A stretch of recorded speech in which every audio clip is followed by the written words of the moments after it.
Bugun siz bilan hammani qiynaydigan, hamma chalkashtiradigan v va na predloglarni bir-umrga qanday farq qilishni va qanday to'g'ri ishlatishni o'rganamiz. Demak, mavzuyimiz предложный падеж va na predloglari. Shunga o'xshash juda ham ko'p video darsliklar ustida ishlayapmiz va ularni o'tkazib yubormaslik uchun bizga obuna bo'lishni unutmang. Darsimizni boshladik. Предложный падеж rus tilida о ком, о чем, kim haqida, nima haqida va где, qayerda so'rog'iga javob berar ekan.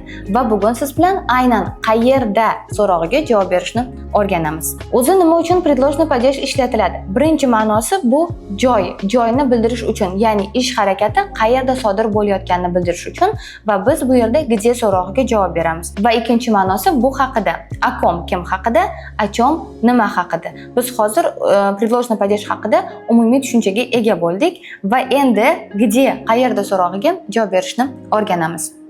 Где, qayerda va bu so'roqqa javob berayotganda biz ikkita predlogdan foydalanamiz. Bu v predlogi va na predlogi. Biron narsani ichida bo'ladigan bo'lsa, yopiq joyda bo'ladigan bo'lsa, biz v predlogidan foydalanamiz. Nimanidir ustida yoki ochiq joyda bo'lsa, biz na predlogidan foydalanamiz. Demak, nimanidir ichida, yopiq joyda bo'lsa, bu v predlogi, ochiq joyda yoki nimanidir ustida bo'lsa, na predlogidan foydalanamiz. Endi siz bilan hozir biz misol ko'rib chiqamiz. Misol uchun qayerda deb so'raganda biz maktabda yoki uyda deb javob beramiz va so'zimizni faqat oxiriga o'zbek tilida da qo'shimchasini qo'shamiz. Rus tilida esa hammasi sal boshqacha.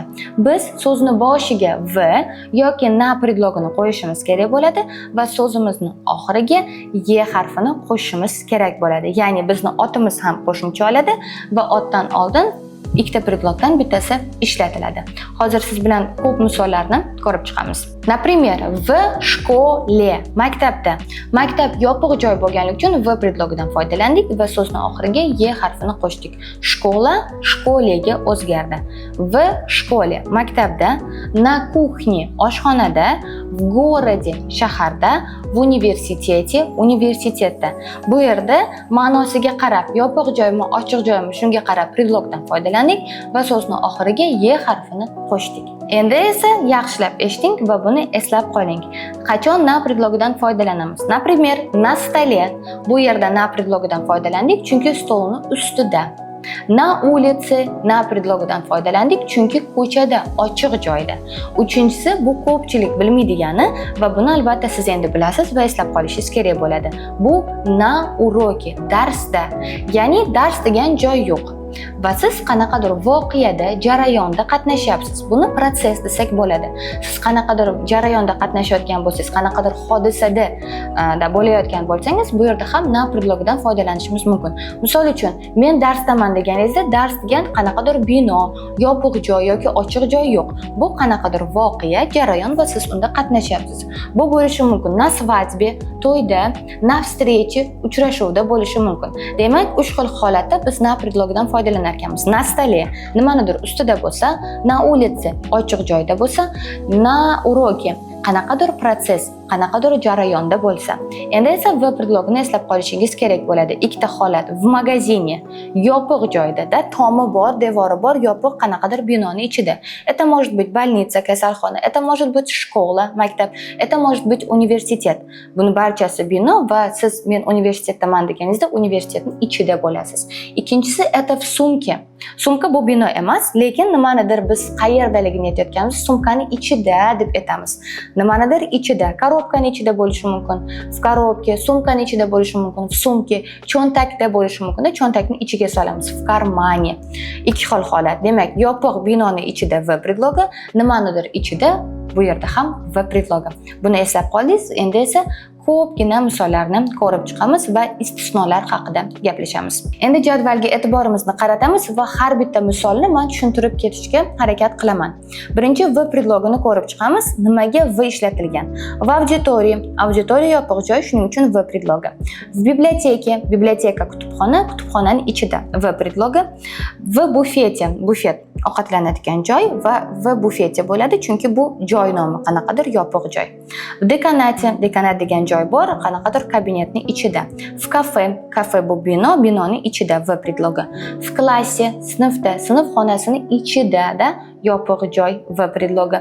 В комнате xonani ichida, в коридоре yo'lakda, yo'lak ham yopiq joyda, binoni ichida, в магазине alohida bino, в офисе binoni ichida, в polikliniке, в банке, в доме, в restorane, в teatре, в universitете, в школе. Buni barchasi yopiq joy. Shuning uchun bu yerda biz v predlogini foydalandik. Endi e'tiborimizni qaratamiz в городе, shaharda. Город so'zi bilan v predlogi ishlatilar ekan. Hamda shahar nomlari bilan ham biz v predlogidan foydalanamiz. Например, Toshkentda, в Toshkentda, Samarqandda, в Samarqandda, Buxoroda, в Buxare. Demak, shahar so'zi bilan v городе va shahar nomlari bilan ham v predlogidan foydalanar ekanmiz. Keyingisi в группе v predlogi, в parke, parkda v predlogi, v стране, mamlakatda v predlogi va davlatlar nomlari bilan ham v predlogi. В O'zbekistone, в Казахстане, в России, в Amerika, в Germaniya. V predlogi shahar nomlari va davlat nomlari bilan. Jadvalni tagidagi 4 ta so'zni eslab qolishingiz kerak. В городе, shaharda v predlogi, в группе, gruppa so'zi bilan v predlogi, v parke, park so'zi bilan v predlogi, в стране, mamlakatda v predlogi. Bu so'zlar qoidaga mos kelmaydi-da. Город, то есть город degan ochiq joy emas, yopiq joy emas. Mafhum otda, mamlakat ham. Na ekskursiya. Bu ham jarayon. Unda qatnashamiz va na predlogi.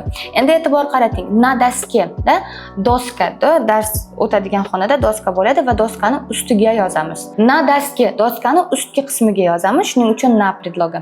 Na земле, yerda, yerni ustida. Na море, dengizda. E'tibor qiling. Agar siz dengizni ichida suzayotgan bo'lsangiz, в море deysiz. Ya'ni suvni ichida bo'lsangiz, в море.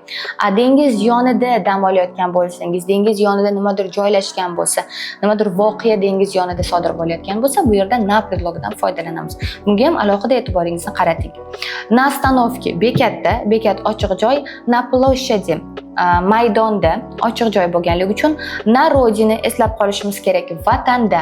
Demak, mamlakatda, davlatda deganimizda v predlogi, vatanda deganida esa na predlogidan foydalanamiz. Na rынке, bozorda. Aytishingiz mumkin, bozorlar hozir yopiq-ku, bozorlarda magazinlar bor-ku.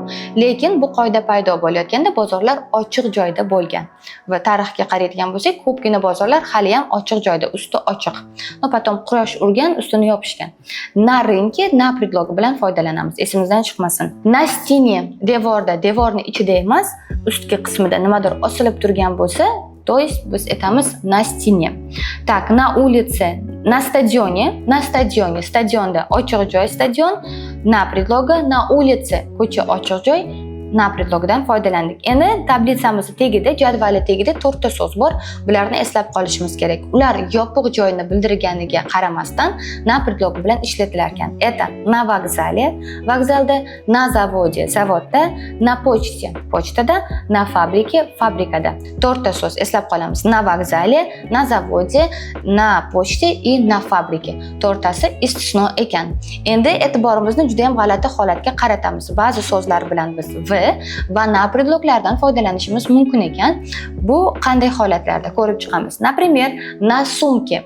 Tasavvur qiling, sizni sumkangiz turibdi. Sumkangiz ustida nimadir turgan bo'lsa, biz na sumka deymiz. Sumkani ichida, qaysidir cho'ntagida bo'ladigan bo'lsa, в sumke. Na tetradi, daftarni ustida na, daftarni ochib ichiga nimadir yozsangiz, v tetradi. Na kompyuteri, e'tibor qilamiz. Na kompyuteri, kompyuterni рабочий stoli bor, ish stolida siz nimadir qilayotgan bo'lsangiz, bu na kompyuteri. Kompyuterning ichida qaysidir papkani ichida nimadir bor deyotgan bo'lsangiz, v kompyuteri. Na stole, tasavvur qiling, mana stolim. Bu stolni ustida nimadir turgan bo'lsa na, lekin bu stolni bu yerida ikkita anaqasi bor, joyi bor, bu yerga narsa qo'ysa bo'ladi.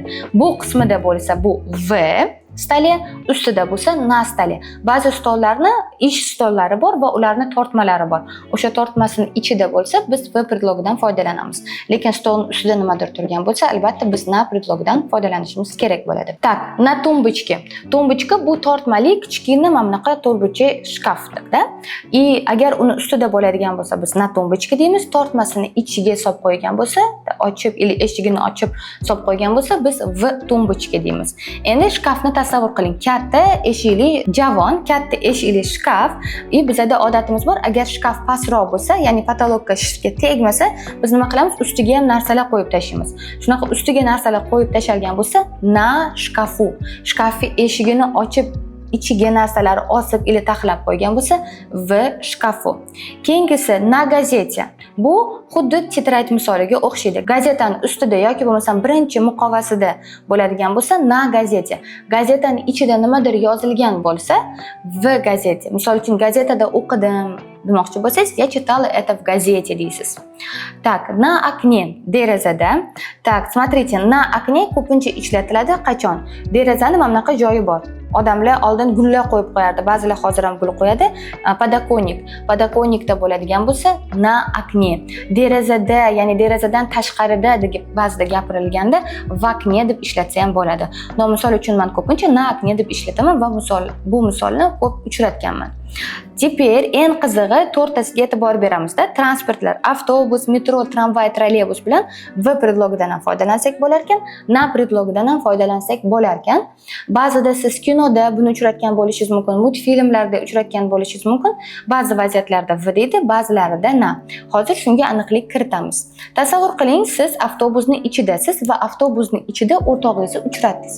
Yoki bo'lmasam avtobus ichida yiqilib tushdingiz va siz bu haqida gapirib berayotganingizda voqea avtobusning ichida sodir bo'layotganligi haqida gapirasiz.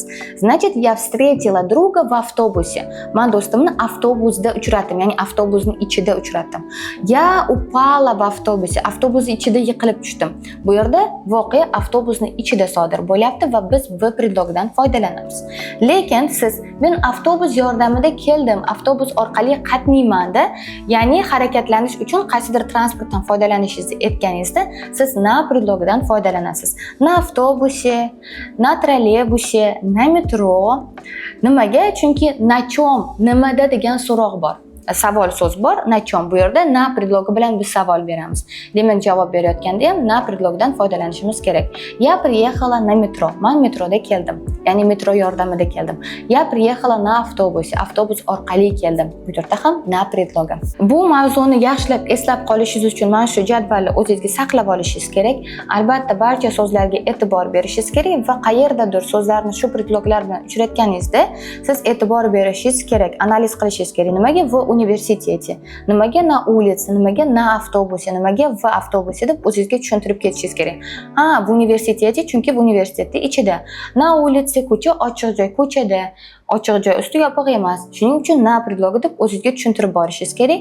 Bu sizga bu mavzuni yaxshiroq tushunishingizga va eslab qolishingizga yordam beradi. Istisno so'zlarni ham sizlar bilan ko'rib chiqdik. Ularni alohida ko'chirib yodlab olishga va ular yordamida misollar tuzishga harakat qilsangiz, buni ham eslab qolasiz. Bundan tashqari, oxirida u bo'ladigan so'zlar ham bor. Hozir ular haqida gaplashamiz. E'tibor qilgan bo'lsangiz, birinchi jadvalda ko'pgina so'zlarimiz oxiri ye bilan tugadi. Lekin oxiri u bilan tugaydigan so'zlar ham bo'ladi. Hozir ularni ko'rib chiqamiz. Ya'ni предложный падежda bu so'zlar ye qo'shimchasini emas, u qo'shimchasini oladi. Например, aeroport va aeroportu bo'ladi. Krim bu Qrim degan shahar. Qrimda deydigan bo'lsak, в Крыму bo'lar ekan. На берегу qirg'oqda, на мосту ko'prikda, в лесу o'rmonda, в саду bog'da. E'tibor qiling, les, o'rmon, sad, bog', lekin ular ochiq joy. Lekin qaysi predlog bilan ishlatildi? V predlogi bilan. Bularni ham eslab qolishimiz kerak.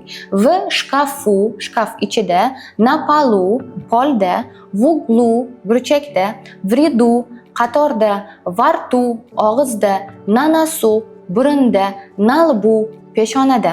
Bularni eng oson yo'li eslab qolish bir necha marta ovozni chiqarib o'qish.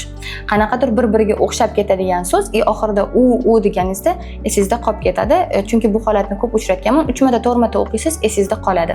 Va bitta so'zni eslaganingizda qolganlari ham birpasda esingizga tushadi. Shuning uchun erinmasdan hozir videoni pauzaga qo'ying va bir necha marta bu so'zlarni o'qishga, to'g'ri talaffuz qilishga harakat qiling. Endi esa qutb tomonlari haqida gaplashamiz. Это на востоке, sharqda, e'tibor qiling na predlogi.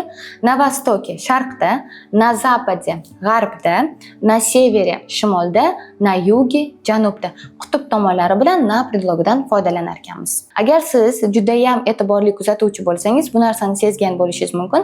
Birinchi tabletsamizda so'zlar ye bilan tugadi va i bilan tugagan so'zlar bor edi. Hozir qaysi vaziyatda so'zni oxiri ye bilan emas, u bilan emas, i bilan tugashini ko'rib chiqamiz. V na predloglari va so'zni oxiri qachon i bo'ladi. Agar so'zimizni oxiri i ye bilan tugagan bo'lsa, например, общежитие so'zida oxiri i ga o'zgaradi. В общежитии. Leksiya so'zimizni oxiri i ya bilan tugagan bo'lsa ham i ga o'zgaradi. Na leksiyi. Sanatoriy agar so'zni oxiri i bilan tugagan bo'lsa, bu ham i ga o'zgaradi. Sanatoriy bo'lar ekan. So'zni oxiriga e'tibor beramiz. So'zimizni oxiri i ye, i ya, i bilan tugagan bo'lsa, предложный падежda oxiri i bilan tugaydi. В общежитии, на лекции, на sanatoriy. Endi esa mavzu yanada tushunarliroq bo'lishi uchun biz bir nechta savollar va ularning javobini o'qiymiz va siz albatta bu yerda so'zni talaffuziga e'tibor qarating va har bitta gapdagi предложный падежni analiz qiling. Nimaga aynan o'sha predlog ishlatildi? Хорошо? Ketdik. Где вы были в апреле? Siz aprelda qayerda bo'ldingiz? Где вы были в апреле? В апреле мы были на экскурсии. Aprelda biz ekskursiyada bo'ldik. Ekskursiya bu jarayon va biz na predlogidan foydalandik. Oxiriga ham e'tibor bering, i bilan tugadi. Где вы сейчас живете? Siz hozir qayerda yashaysiz?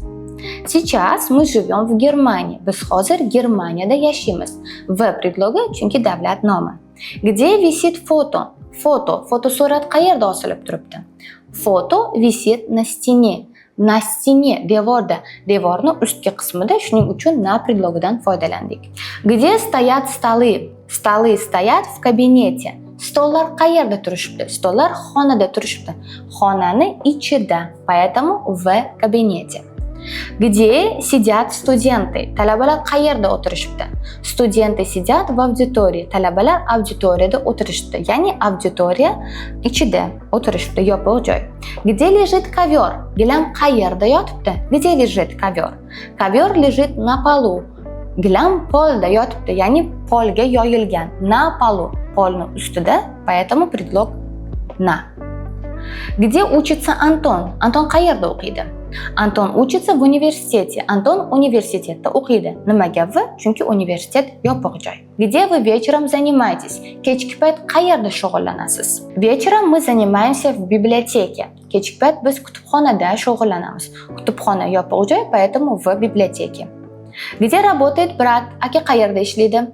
Brat работает на заводе. Na zavodi, zavod yopiq joy va v bo'lish kerak edi, lekin bu so'z istisno bo'lganligi uchun na predlogidan foydalandik mana. Xuddi shu tarzda siz ham har bitta gapni o'qiganingizda yoki yozayotganingizda analiz qilsangiz, bu mavzuni yaxshiroq tushunasiz va predloglardan hech qachon xato foydalanmaysiz. Na zavodi, ya'ni chunki bizda 4 ta so'z bor edi. Na zavodi, na fabrike, na pochte и на вокзале. 4 tasi yopiq joy bo'lishiga qaramasdan na predlogi bilan ishlatilardi. Где вы отдыхали летом? Yozda qayerda dam oldingiz? Летом мы отдыхали на юге. Yozda janubda dam oldik. Qutb tomonlari bilan na predlogi. Где гуляют дети? Bolalar qayerda sayr qilishyapti? Дети гуляют в парке. Bolalar parkda sayr qilishyapti. Park, les, sad. Park, les, o'rmon, sad, bog'. Buni uchalasi v predlogi bilan ishlatilardi. Где ты родился? Sen qayerda tug'ilgansan? Я родился в Турции. Men Turkiyada tug'ilganman. Turkiyada, da, to'g'risi. Я родился в Турции. Davlat nomi bilan v predlogi. Endi esa bu mavzuni tushungan bo'lsangiz, erinmasdan videoni pauzaga qo'ying.